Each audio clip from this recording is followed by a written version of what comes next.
I'm Joe. This is a Palmer Amaranth. Here's my nemesis. This plant's roughly 30 inches tall, and as you can see, if you can, with a root diameter already of 2 inches.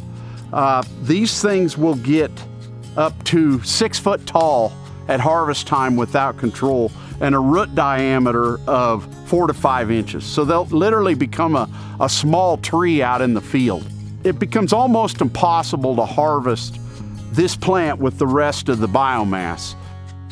What I want to talk about is specifically the method that I've been using to control Palmer.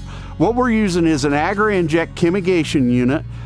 Typically in beans, I like to use a 110-gallon unit with a duplex 9x30 pump.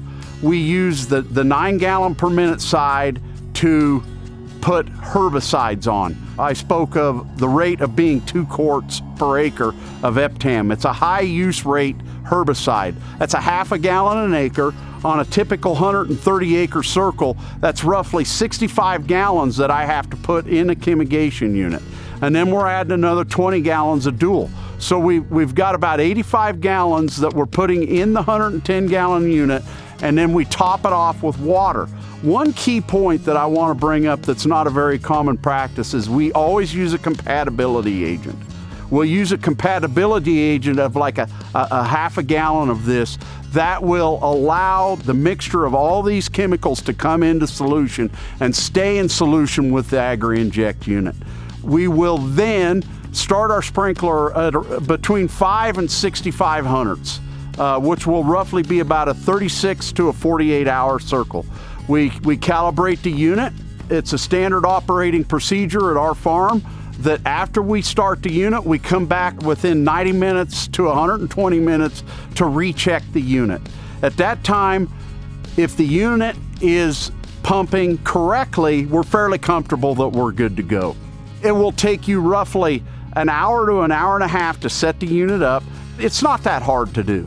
The other alternative to doing this, if you're not going to use Eptam, would be a large ground rig. It takes 3 to 4 hours and a $400,000 applicator with all the backup equipment and a guy to run this to accomplish what I can do with a chemigation unit. So I like the economics of the situation. If you are a grower and you don't have your own sprayer, you have to coordinate with a local applicator or a local retailer to apply your pesticide.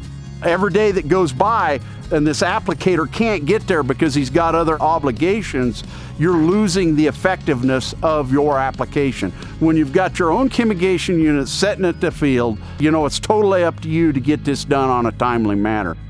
The thing that I hear mostly from my peers in the industry is that they're somewhat concerned about failures or the complications of using a chemigation unit.